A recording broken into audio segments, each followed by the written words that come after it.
Hi friends, this is বানি and welcome to my channel. বন্ধুরা, আজকে আমি তোমাদের জন্য কিছু ইউজফুল, কিছু ইম্পর্টেন্ট ফ্রেজাল ভার্ব নিয়ে এসেছি। যে ফ্রেজাল ভার্বগুলোর ব্যবহার জানলে তোমরা অনেক বাংলা সেন্টেন্সকে, অনেক বাংলা বাক্যকে খুব সহজেই ইংলিশে ট্রান্সলেট করতে পারবে। আর তাছাড়াও এগুলোর ব্যবহার আমরা প্রায় হতে দেখি। আর ঠিক সেই কারণে এগুলোর সঠিক ব্যবহার আমাদের জানা দরকার। তা না হলে আমরা বুঝতেই পারবো না সেন্টেন্সে ঠিক কোন অর্থে ফ্রেজাল ভার্বগুলোর ব্যবহার করা হচ্ছে। তো আজকে প্রত্যেকটা ফ্রেজাল ভার্ব কিন্তু খুবই গুরুত্বপূর্ণ। প্রত্যেকটা ফ্রেজাল ভার্বকে খুব মন দিয়ে বোঝার চেষ্টা করো। আমি এক্সাম্পলের মধ্যে দিয়ে তোমাদেরকে বুঝিয়ে দেওয়ার চেষ্টা করব সেন্টেন্সে এগুলোর সঠিক ব্যবহার।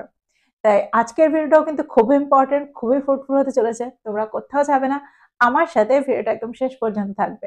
যা চ্যানেলে নতুন, অর্থাৎ প্রথম আমার ভিডিও দেখছো, তারা প্লিজ চ্যানেলটাকে সাবস্ক্রাইব করে নিও। তাহলে যখনই আমি ভিডিও আপলোড করব তোমরা নোটিফিকেশন পেয়ে যাবে। তার দেরি না করে চলো শুরু করা যাক আজকের ভিডিও। সবার আগে আমরা যে ফ্রেজাল ভার্বটা দেখবো সেটা হলো রিচ আউট। দেখো, সেন্টেন্সে আমরা রিচ আউটকে দুটো অর্থে ব্যবহার করতে পারি। সবার আগে আমরা যে ব্যবহারটা দেখব সেটা হলো কোনো কিছু করার জন্য, কোনো কিছু নেওয়ার জন্য হাত বাড়ানোর অর্থে আমরা রিচ আউটকে সেন্টেন্সে ব্যবহার করতে পারি। ফর এক্সাম্পল, সে আমার সঙ্গে হাত মেলানোর জন্য হাত বাড়িয়েছিল। He reached out to shake my hand. He reached out to shake my hand. যদি আমি বলি সে লাইটটা বন্ধ করতে হাত বাড়িয়েছিল, সে reached out to switch off the light. সে reached out to switch off the light. তো তোমরা বুঝতে পারছো, কোনো কিছু করার জন্য হাত বাড়ানোর অর্থে আমরা রিচ আউটকে ব্যবহার করতে পারি। আবার রিচ আউটকে আমরা কারোর সাথে যোগাযোগ করার অর্থেও ব্যবহার করে থাকি। ফর এক্সাম্পল, আমি সাহায্যের জন্য আমার বন্ধুর সঙ্গে যোগাযোগ করেছিলাম। I reached out to my friend for help. I reached out to my friend for help. একটা এক্সাম্পল দেখো, যদি আমি বলি সে সোশ্যাল মিডিয়ায় তার পুরনো বন্ধুদের সঙ্গে যোগাযোগ করেছিল। হি reached out to his old friends on social media. He reached out to his old friends on social media. তোমরা বুঝতে পারছো, যোগাযোগ করার অর্থে, কারোর সাথে যোগাযোগ করার অর্থে, অর্থাৎ কারো পর্যন্ত পৌঁছানোর অর্থে আমরা সেন্টেন্সে রিচ আউটকে ব্যবহার করতে পারি। তো এক্সাম্পলগুলোর মধ্যে দিয়ে আমার মনে হয় তোমরা বুঝতে পারলে সেন্টেন্সে আমরা এই ফ্রেজাল ভার্বটাকে দুটো অর্থে কি করে ব্যবহার করছি। এবার আমরা দেখবো এর পরের ফ্রেজাল ভার্বটা। পরের ফ্রেজাল ভার্বটা হলো বাম্প ইনটু। সেন্টেন্সে আমরা প্রায় বাম্প ইনটুর ব্যবহার দেখি, যার অর্থ হলো হঠাৎ করে কারোর সাথে মুখোমুখি হয়ে যাওয়া, হঠাৎ করে কারোর সাথে দেখা হয়ে যাওয়া। সেন্টেন্স দেখো, সেন্টেন্সে আমরা বাম্প ইনটুকে ঠিক কি করে ব্যবহার করতে পারি। বাজারে আমার পুরনো বন্ধুর সঙ্গে দেখা হয়ে গিয়েছিল। I bumped into my old friend at the market. I bumped into my old friend at the market. একটা এক্সাম্পল দেখো, যদি আমি বলি অনেক বছর পর তাদের একে অপরের সঙ্গে দেখা হয়ে গিয়েছিল। They bumped into each other after many years. They bumped into each other after many years. একটা এক্সাম্পল দেখো, যদি আমি বলি বিমানবন্দরে তার এক বিখ্যাত অভিনেতার সঙ্গে হঠাৎ দেখা হয়ে গিয়েছিল।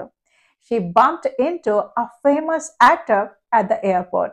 She bumped into a famous actor at the airport. তো তোমরা বুঝতে পারছো, সেন্টেন্সে হঠাৎ দেখা হয়ে যাওয়া, হঠাৎ করে মুখোমুখি হয়ে যাওয়া, এরকম অর্থে আমরা এই ফ্রেজাল ভার্বটাকে ব্যবহার করতে পারি, বাম্প ইনটুকে ব্যবহার করতে পারি। এবার আমরা দেখবো এর পরেরটা। এবার যে ফ্রেজাল ভার্বটা আমরা দেখবো সেটা হলো পার্ক আপ। সেন্টেন্সে আমরা পার্ক আপকে কোন অর্থে ব্যবহার করতে পারি। দেখো, যখন আমরা অর্থ করতে চাইবো কোনো কিছু কারণে চনমনে হয়ে ওঠা বা প্রাণবন্ত হয়ে ওঠা, তখন আমরা সেন্টেন্সে এই ফ্রেজাল ভার্বটা ব্যবহার করতে পারি, পার্ক আপের ব্যবহার করতে পারি। এক্সাম্পল দেখো, এক কাপ কফি খাওয়ার পর সে চনমনে হয়ে উঠেছিল। She perked up after drinking a cup of coffee. She perked up after drinking a cup of coffee. যখন সে ভালো খবরটা শুনেছিল সে চনমনে হয়ে উঠেছিল, সে প্রাণবন্ত হয়ে উঠেছিল, বা ভালো খবরটা শুনে সে প্রাণবন্ত হয়ে উঠেছিল, চনমনে হয়ে উঠেছিল। He perked up when he heard the good news. He perked up when he heard the good news. যদি আমি বলি সকালের এক কাপ কফি আমাকে চনমনে করে তোলে। A cup of coffee perks me up in the morning. A cup of coffee perks me up in the morning. তো তোমরা বুঝতে পারছো, সেন্টেন্সে আমরা পার্ক আপকে ঠিক কোন অর্থে ব্যবহার করছি। খুব সহজেই চনমনে হয়ে ওঠা বা প্রাণবন্ত হয়ে ওঠা, এরকম অর্থে আমরা এই ফ্রেজাল ভার্বটাকে ব্যবহার করতে পারি। এবার আমরা দেখবো এর পরের ফ্রেজাল ভার্বটা। এবার যে ফ্রেজাল ভার্বটা আমরা দেখবো সেটা হলো স্পিক আপ। সেন্টেন্সে প্রায় তোমরা স্পিক আপের ব্যবহার হতে দেখবে। দেখো, স্পিক আপকে আমরা সেন্টেন্সে দুটো অর্থে ব্যবহার করতে পারি। এক হলো জোরে কথা বলার অর্থে আমরা সেন্টেন্সে স্পিক আপ এর ব্যবহার করে থাকি। আবার নিজের মতামত খুলে বলা বা মুখ খোলা এরকম অর্থে আমরা সেন্টেন্সে এই ফ্রেজাল ভার্বটাকে ব্যবহার করতে পারি। এক্সাম্পল দেখো, যদি আমি বলি দয়া করে জোরে কথা বলো যাতে সবাই তোমাকে শুনতে পায়, please speak up so everyone can hear you. Please speak up so everyone can hear you. আমরা প্রায় বলে থাকি দয়া করে জোরে কথা বলো, আমি তোমাকে শুনতে পাচ্ছি না। Please speak up, I can't hear you. Please speak up, I can't hear you.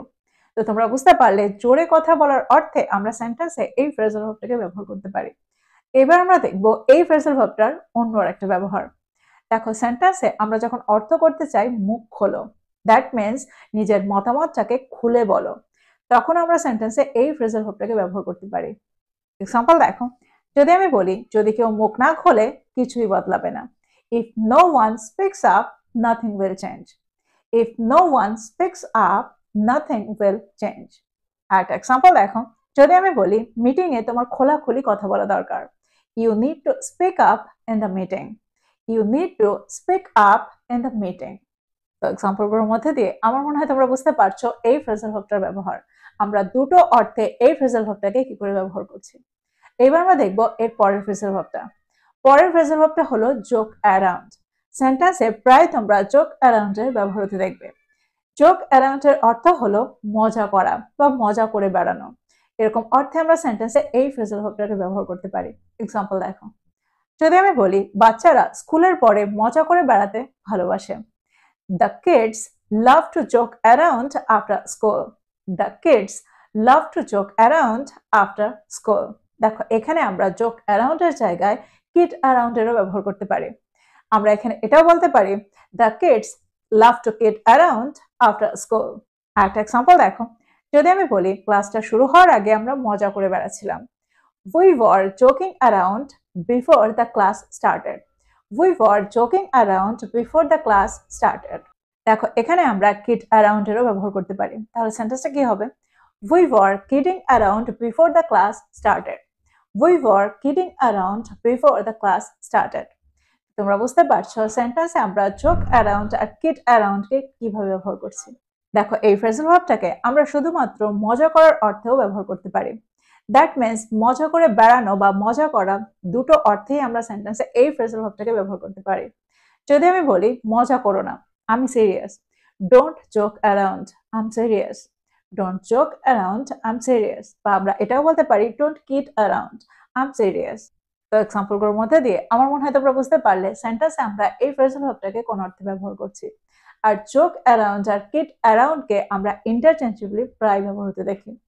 এবার আমরা দেখবো এর পরের ফ্রেজাল ভার্বটা। পরের ফ্রেজাল ভার্বটা হলো ব্রিং আপ।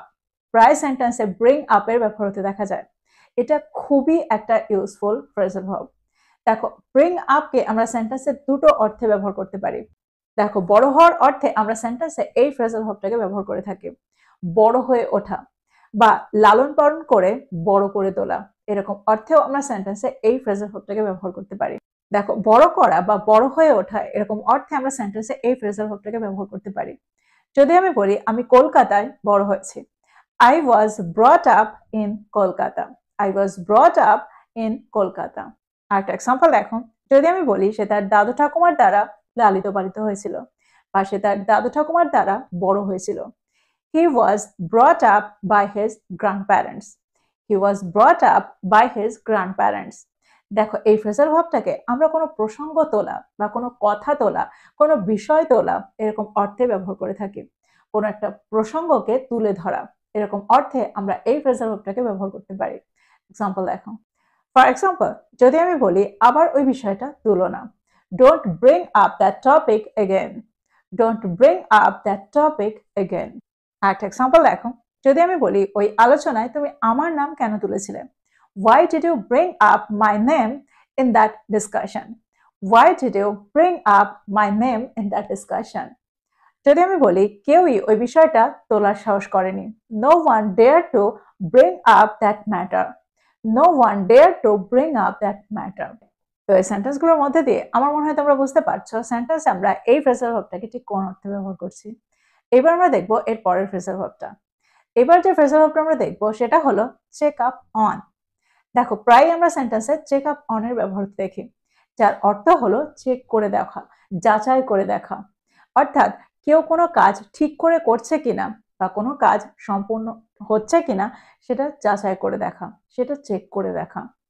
যদি আমি বলি বস প্রায়ই তার কর্মচারীদের যাচাই করে, দ্যাট মিন্স বারবার এসে দেখে যে তারা কাজটা সঠিকভাবে করছে কিনা। The boss often checks up on his employees. The boss often checks up on his employees. একটা এক্সাম্পল দেখো, যদি আমি বলি শিক্ষক পরীক্ষার সময় ছাত্রদের দেখছিলেন, দ্যাট মিন্স পরীক্ষার সময় ছাত্রদের চেক করছিলেন যে তারা ঠিক করে এক্সাম দিচ্ছে কিনা, তারা চিট করছে কিনা। তো সেন্টেন্সটা কি হবে? The teacher checked up on the students during the exam. The teacher checked up on the students during the exam. একটা এক্সাম্পল দেখো, যদি আমি বলি নার্স প্রতি ঘন্টায় রোগীকে দেখেছিলেন, the nurse checked up on the patient every hour. The nurse checked up on the patient every hour. That means দেখছিলেন বারবার এসে যে রোগী ঠিক আছে কিনা।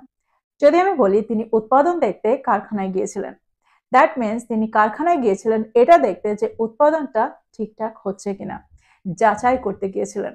He went to the factory to check up on production. He went to the factory to check up on production. তো তোমরা বুঝতে পারছো চেক আপ অন কে আমরা ঠিক কোন অর্থে ব্যবহার করছি। আমার মনে হয় এই ফ্রেজাল ভার্বটাকে এই এক্সাম্পলগুলোর মধ্যে দিয়ে তোমরা খুব ভালো করে বুঝতে পারলে। এখন খুব সহজেই সেন্টেন্সে তোমরা এটাকে ব্যবহার করতে পারবে। তো এই ছিল কয়েকটা ইম্পর্টেন্ট ফ্রেজাল ভার্ব। আমার মনে হয় প্রত্যেকটা ফ্রেজাল ভার্ব তোমাদের সহজ মনে হয়েছে আর তেমনই ইউজফুল মনে হয়েছে। তো প্রত্যেকটা ফ্রেজাল ভার্বকে নোট ডাউন করো আর এগুলো দিয়ে প্রচুর সেন্টেন্স তৈরি করো আর সেগুলোকে প্রতিদিনের কনভারসেশনে ইনক্লুড করো। যত তোমরা এগুলোকে ব্যবহার করবে তত তাড়াতাড়ি তোমরা এগুলোর সাথে সরগর হয়ে যাবে। তো এই ছিল আজকের ভিডিও, এই ছিল আজকের টপিক। ভিডিওটা ভালো লাগলে লাইক করতে ভুলে যেও না, বন্ধুদেরকে শেয়ার করো যারা ইংরেজি শিখছে। So this is all about today. I will be back with another video. Till then, take care. Thank you for watching this video. Bye bye.